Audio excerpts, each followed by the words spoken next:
I'm going to give you numbers, but more importantly, I'm going to give you principles and tips and tricks in this changing economy to be able to afford to feed your family.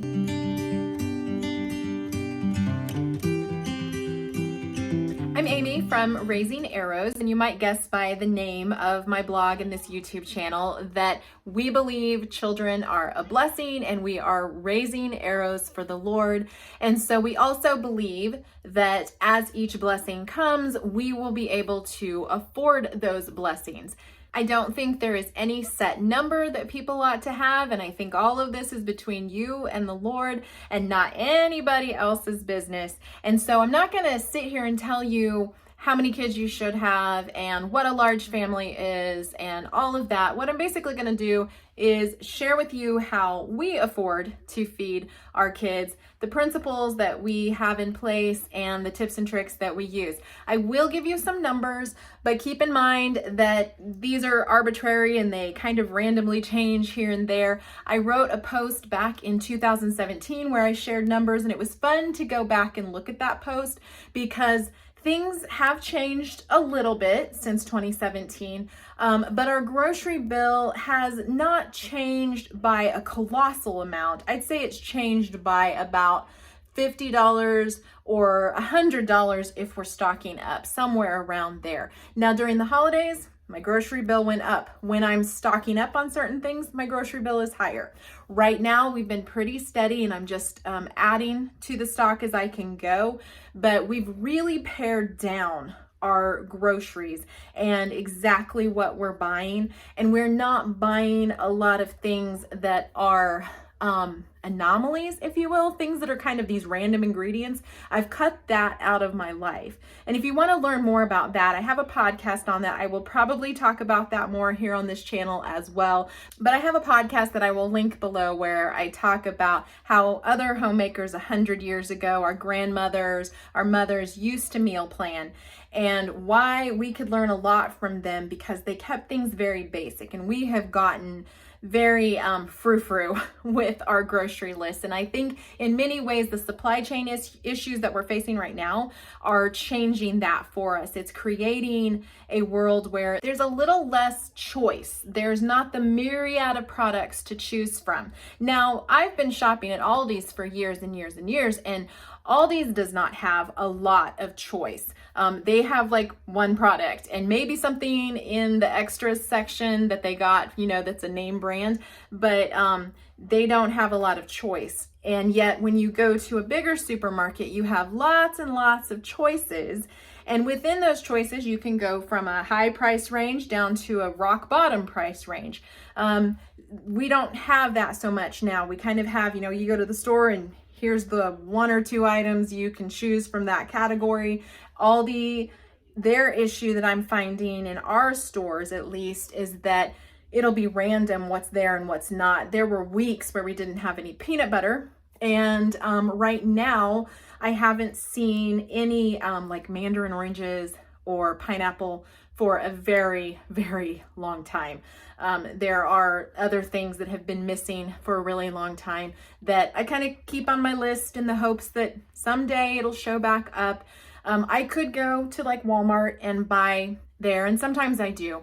I was wanting some biscuit mix, and there hasn't been biscuit mix at Aldi for, 2-3 months now. And so I did go ahead and buy some at Walmart at a pretty decent price. It's just usually I prefer to buy at Aldi if I can, but things have changed here. And so in some ways, this grocery budget that I'm going to give you, or the way that we do things, the principles always stay the same. It's the budget that changes, and you have to decide for yourself, and we're going to talk about that. You have to decide for yourself where you're going to spend that money and where you're going to save money. And it's going to be very individualized, but I'll give you some of the stuff that we do and just kind of think it through for yourself personally. Okay, number one, and I'm reading some of these from a blog post that I did several years ago, actually, and then I updated it. And it was interesting to me. I actually wrote this post in 2011. It was a whole series on affording kids, and I'll link that down below for you as well. But when I went to redo these posts for this year, because I thought affording kids, that has definitely changed. The funny thing was, None of the principles had changed at all. Everything had stayed the same. Yes, things have gone up in price, but you kind of expect that. And so it was interesting to me to go back through this. Obviously, we've added more kids and things are different in our life, but I went ahead and updated the entire series so that people could reread it and apply it to their lives today. So first of all, let's start out with figuring out how much it takes to feed your kids. Number one, you need to decide how much you can spend. Now, years ago, I had a very set budget. You know, I was the cash in envelopes kind of gal. And that was more like when we were first married and then when we had like 1 or 2 kids. And I was the cash in envelopes gal. And at that point in time, Aldi only took cash, if I remember right. And so, you know, you were handing them cash all the time and I just kept them in envelopes and this is what we could afford. I remember when Ty and I first got married 25 years ago, we spent $20 a week on groceries. That was my grocery budget. That's what I had in the little envelope. And I can't say that it was a super healthy $20 that I was spending. I really didn't know what I was doing. I cannot say that I have been the greatest homemaker over the years. I have learned. It is constantly being a growth process for me. Praise the Lord. So anyway, back then it was $20. And that was 25 years ago. So fast forward now, I don't have a set budget. I go to Aldi and I basically know how much it's going to cost me. I know that when I put that thing of meat into my cart, it's going to cost me more. And I know that when I don't put things like that in my cart, it's going to cost me less. I know when I am stocking up on an entire flat of cans of chicken, it's going to cost me a little bit more. And so I kind of have that in my head. Rarely am I surprised by the bill. Basically, what I'm shooting for on a normal week is under $300 at Aldi. That is for a family of 9 to 10, depending on who's in the house at the time. We may be feeding up to 12 or 15 people, again, depending on who is in the house at the time. Right now, we have full-time 7 kids, 2 adults, but that changes periodically. We often have people in our home, including other of our children who no longer live with us. So that is about how many people we're feeding. And if I can keep the Aldi bill under $300, then I know I've done well.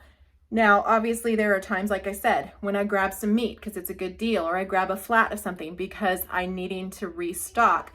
And in those times, I just know that it's going to cost a little bit more. But when I go under $250, it's like, oh, making bank there. So I am really excited when I stay under $250, and I really feel like I've done a great job with my grocery budget there. My second tip is to let go of the guilt. We tend to, as mothers, really obsess about food and feeding our kids. I know I have. You know, I've gone back and forth with, what am I feeding them? Should I be feeding them only fresh vegetables, or should I be feeding them only whole grains? And I've gone back and forth over the years as our budget has allowed. There are times when our budgets don't allow for those super healthy things. There are times when our time budget doesn't allow for those super healthy things. Years ago, I used to bake my own bread regularly. Then there came a point where my time budget couldn't handle it anymore. And I had to give that up for a while. And now I have some time here, I have some time there. I make bread when I can, but I don't stress about it. I would love, personally, to always have the time, energy, and money to buy completely organic and to make everything from scratch. I would love that. But I also know that that would be somewhat maddening for me, considering the life that I currently live. It's just different from somebody, say, who has a husband who's home all the time and maybe works from home, somebody who's able to raise their own livestock and their own garden. That's just not something that we are able to do at this point in our lives. And I have to let go of that guilt. You have to let go of any of the guilt that you're feeling about how you're feeding your family, because at the end of the day, you are feeding your family. And that is another thing that I learned from having conversations with older women about previous generations' meal planning. They did not stress about it. They did not feel guilty about how they were feeding their families. They just fed them the way that people had been feeding their families for hundreds of years. It has only been since, basically, I think, since the government stepped in and said, here's what you need to feed your family. Here's your little pyramid. Here's your little plate. Here's what you need to feed your family, that people started stressing about food. Even as mothers, we stress personally about food. You know, what are we putting in our bodies? Yes, our bodies are a temple of God. Yes, we should be eating healthy foods. Yes, we should be doing the best we can with our grocery budget, with the foods and meals that we're planning. But obsessing about the food and seeing that as our savior is not a good idea. So let go of that guilt. Move on, move forward, and do the best that you can with the budget that you have. Okay, so here's where the nitty gritty is. Number 3 is make your priorities. Know what your priorities are and know where you can bend and break those rules. For us, a priority is fresh fruits and veggies. We love our fresh fruits and veggies. Now, there has been a progression of this. Back in the early days of my parenting, we bought cans. And I do still buy cans to stock up in the larder, but I don't use cans real often. But that was what I could afford back then. So our vegetables all came in cans. Then, as money wasn't quite so tight, we moved to frozen. And I was able to put things away in the freezer. And I still do have quite a few frozen vegetables that we keep on hand. However, my number one thing I would like to have in that shopping cart every single week are fresh fruits and vegetables. I have started eating more in season this past year, and so I am a little more cognizant of that. And so that load of fresh vegetables and fruit changes as the seasons change, but I like to have those fresh fruits and vegetables for my kids. I like those to be things that they are snacking on throughout the day. I like to have plenty of those things, and I want to make sure that we're having some sort of fresh fruits and veggies every single day. So for us, that is a priority. Now for you, it might be something like organic meat, or maybe you want to make sure that you have money set aside for buying a side of beef rather than buying your meat from the store. You need to know what your priorities are. Are you gluten-free? And so your budget is going to reflect that. Anything that you make a priority, your budget is going to reflect that priority. You need to set your budget at a place where you can buy those priorities and skimp and save in other places that aren't your priorities. Now, if you make everything a priority, obviously that's not going to work. You're not going to be able to make everything a priority. Back to that whole guilt thing.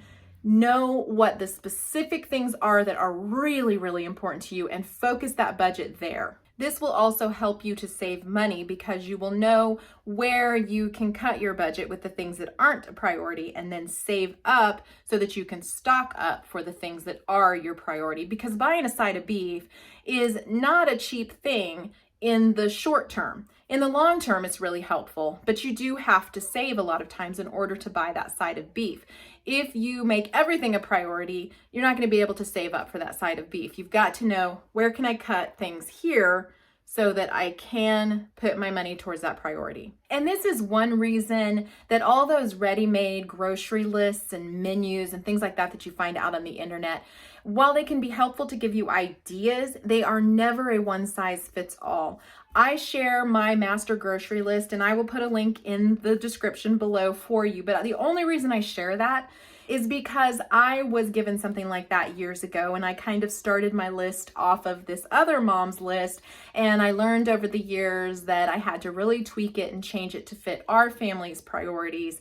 And it's going to look different for every single person, but it's there to give you ideas if you want to see. And frankly, I think even the grocery list that I have listed there is not even that current anymore, but it'll give you some ideas as to how I set up our master grocery list. At one point in time, it looks different now, like I said, but it'll give you some ideas. And that's the only reason I share that, not because I think this is the way you should eat, or that I think that it's some be-all, end-all, because again, one size does not fit all. You have to come up with your own master grocery list, master pantry list, master meals list, things that work for your family. They're going to be different from what works for my family. Okay, another way that we save on groceries is something I mentioned just a second ago, and that is buying in bulk when I said about buying the side of beef. Buying in bulk will save you in the long term. Now, this is one of those priority things where you have to decide, what do I want to buy in bulk? And I have a podcast about that as well, and a post about things that I buy in bulk.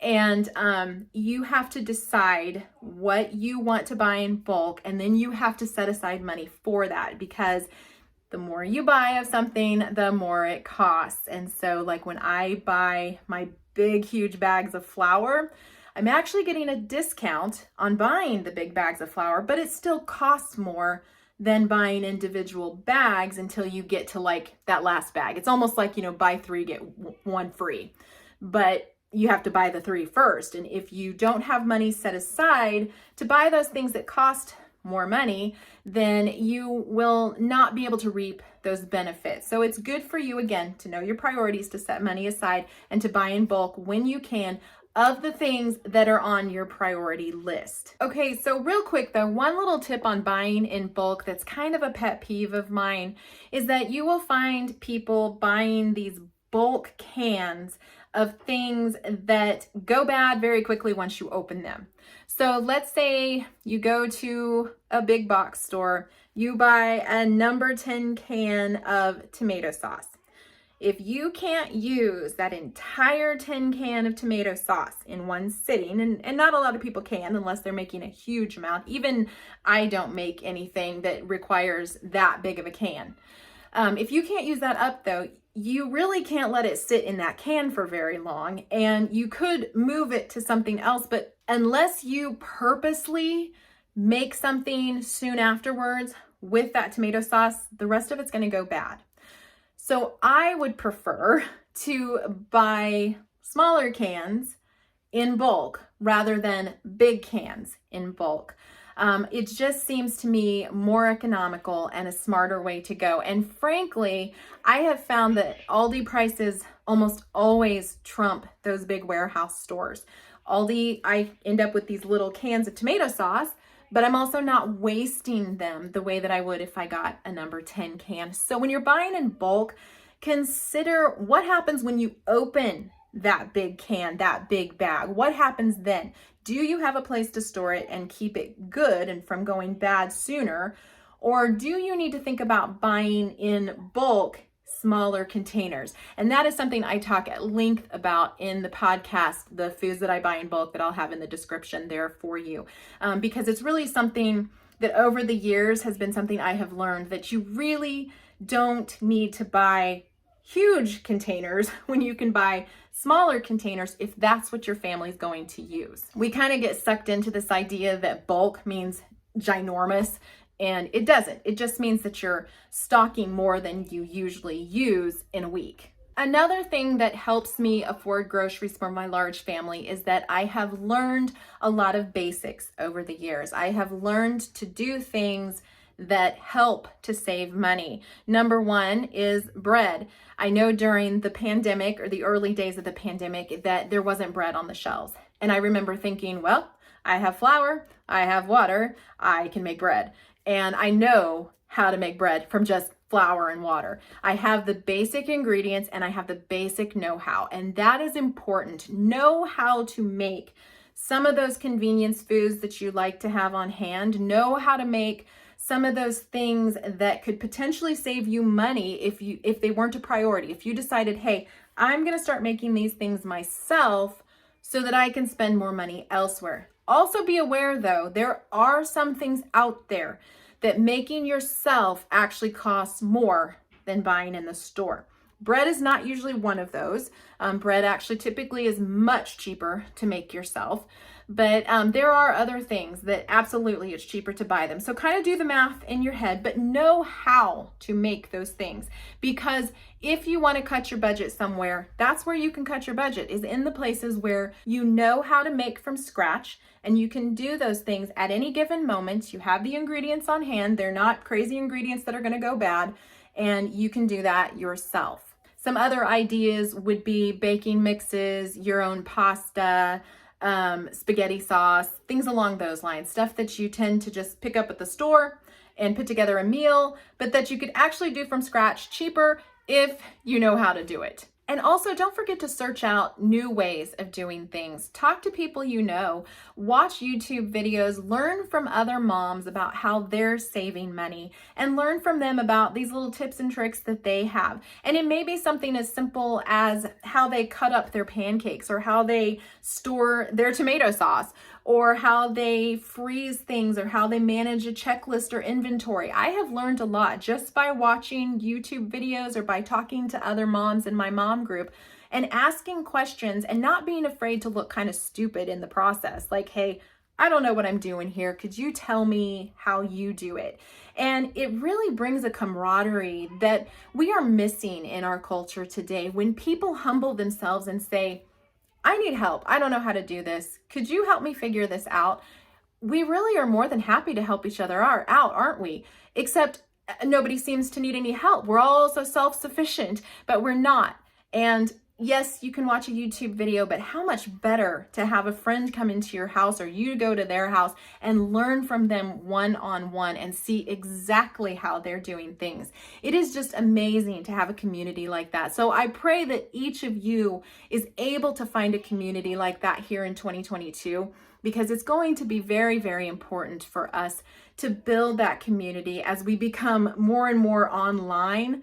We still need people, and we still need physical contact with people. By the way, something new I learned this year, or this past year, was putting together a price list. I had known about price lists for years and years and years, but I hadn't done it. You can watch my price list video up there. But the funny thing is, when I mentioned here on YouTube that I was putting together a price list, an in real life friend of mine called me up and said, tell me more about this. And so we were able to have this really great conversation. She shared some things with me that I wasn't doing that I thought, oh, that's a good idea. And I was able to share with her, exactly what I was doing and exactly how I was putting the app together and all of that. And so it was really great because it was a one-on-one conversation and something that we could do as a community and talk about. And so please, please, please try to build a community of women who are able to share their lives with you, and you're able to share your life with them. Another really important thing is to have a basic grocery list and a basic menu list. Now, I actually have a couple of different ones. One of my basic meals list is almost like an emergency list. It's things that I go to when my life is crazy hectic, and it's a list of very simple meals. And then I also have a list of meals that purposely uses my stockpile, my larder, so that I am rotating the things out of that pantry and into my main pantry, and I'm not ever letting anything like just sit there. And that was an idea that I had because I knew that I needed to stop buying bulk items that we weren't actually eating. I needed to buy things that my family actually enjoyed eating. So putting together a menu actually fed my grocery list. And that's kind of what I'm going to talk to you about here, is because I really think that's actually the more important way to do it, is to come up with the meals that your family really loves. I do have a video about that as well. Come up with those meals that your family really loves. Try to add in some things that actually use up any stockpile larder type bulk storage that you have. So make sure that you're not eating a bunch of meals that don't use up anything that's in the pantry. That's not going to work. You need to have some of those things rotating through. And then base your grocery list off of those meals that you like. Don't be adding in a bunch of exotic ingredients. And if you find that you've got like one recipe that uses crazy ingredients that you don't use with anything else, and you always find yourself with a bunch of leftover ingredients that can't be used up, maybe rethink that list, maybe rethink that menu, maybe rethink that meal, and either find another meal that uses those same things that you could have in the same week to use those up, or ditch that meal entirely. But use your meal list to create your grocery list, and then stick with the grocery list. Don't be buying all over the place with these crazy ingredients unless you're actually going to use them. And I am speaking to myself more than anybody else, because I spent years buying crazy ingredients to go with whatever latest fad diet or fad this, whatever. I was buying these ingredients, and honestly, they tend to just sit there. Some of them, yes, I would go through, but there were other things that I just bought and I maybe used once or twice, and then they just sat there for years, and I don't want to do that anymore. That is not a good use of my time and money. So I want to make sure that what's in my pantry matches what we will actually eat. Now, if you're not really sure how to put together a meal plan, check out my large family meal planning page on the blog. That will also be down in the description for you. It has tons of resources and ideas. It has everything that I have done over the years, what I am currently doing. It will walk you through step by step how to create a meal plan that you can actually use. You can actually stick with one that fits your lifestyle, your time, and your budget. Okay, so once you have all of that put together, do a dry run at the grocery store. Take a calculator, take your list, and go through and actually punch in the numbers and see if they fit where you think they ought to be. Now, I'm at a point where it's all up here, and like I said, I know what I need to stay under. I know that if I go even further under, I'm doing great. If I really wanted to tighten things up really tight, I would absolutely take a calculator to the store, or my phone, obviously not a calculator, but back in the day, take a calculator, but take your phone, pull up the calculator app and add those things up and see where you fall. And then take a look at your cart. Is there anything in there that is not a priority that you could cut from the list, that you could do with a cheaper type of vegetable or a cheaper condiment or whatever? Is there a way to change this up? Is there something you could make from scratch with ingredients you have on hand that would replace something that's in that cart? And see where you can tighten up and where you can make this budget even smaller and fit in it even better with still keeping your priorities intact. Now, at the beginning of this conversation, I made mention of the fact that we don't have a garden. I don't have a very good spot. I'm like looking at my backyard right now. There's shade. The entire yard is shade. And in fact, it's so shady that we have this little solar light that can't get enough light to light up at night, because that's how our yard is. It's just very shady. But my deck is not shady. Only under where I keep the umbrella is it shady. Most of my deck has some decent sunlight. And so I have decided this year that I am going to do some stackable gardens. I'm also going to do some indoor gardening. I'm going to do some container gardening all up there on my deck. And that's what I've done actually for several years now. We just don't have the space for a garden. Now, back in the day though, when I didn't have space for a garden, we were living in rentals and we weren't really allowed to tear up the yard. I actually had a community garden with a friend. In fact, it was the same friend who called me about the price list because we used to live very near each other. We don't anymore, but thankfully I do still get to see her several times a year. But I did a community garden with her and her family, and I think there was one other family as well. And we, put in time, energy, money, work, whatever, and we created a garden all together, and then we split the produce. If you're able to do something like that, and yes, you may have to, again, humble yourself, go to a friend who has a garden and say, can I participate? Can I pitch in? Can I help out with something? And can we split some of the food here? Because I would really like to, number one, learn, and number two, have some fresh organic produce. And that is something that will be priceless for you if you can step into something like that. I learned so much from this friend of mine because I didn't really know what I was doing. I still don't feel like I totally know what I'm doing, but I wish we lived closer so that she could handhold me through all of this. But I'm learning, and I pick her brain about gardening stuff all the time. And it's something that we do still as a community, and I'm gonna have this garden on my deck, and it's gonna be great. It's gonna be small. There's no way it's going to feed all of my family. I still am so thankful for friends and family who have overage of produce and bring it to us. Praise the Lord. They are so sweet. Thank you. And I turn whatever they give me into food for our family, and it is such a blessing, and I try to bless them in return. But if you do not have the space for a garden, if you do not have the ability to buy an entire side of beef, work with somebody else if you can. Buy a quarter with somebody else and buy into things with somebody else. Start a community garden with somebody else. You don't have to have everything at your house. And there again, build that community of women who can lean on each other no matter what we're going through. It is so, so important. And the flip side of this is live generously. Give to other people what you are able to give. You may not be able to give the overage of your produce, but what else can you give?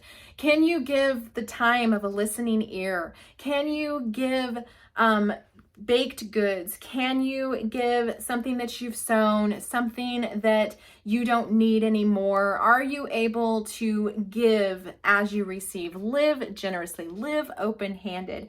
I had a next door neighbor years and years ago who would bring me rhubarb from beside his house. And the only thing he asked in return of every single thing he ever gave me out of his garden, which he was amazingly generous with, was that I make something and give it to him. So he was living alone and he'd bring me the rhubarb. I'd make him a rhubarb cake, a rhubarb pie, a rhubarb crisp, and I'd make one for us and one for him. Same thing with the okra that came out of his garden, with the apples that he shared with us. It was just this give and take. It was this symbiotic relationship between neighbors. And it is just such a wonderful blessing to see that process happening. So please, please, please build that community. All right, hopefully you have gotten some great ideas here. I know that this has ended up kind of a long video and you're probably gonna have to take it in bits and pieces as you go, but hopefully you're seeing some principles there and you're coming up with some ideas for your own family to be able to afford to feed your family and know where your priorities are and know where you can save a bit, and then go from there and come up with some great meals and a great master grocery list that you can work with from here on out. Don't forget to check out raisingarrows.net for all your large family homemaking and homeschooling needs, and we will see you next time.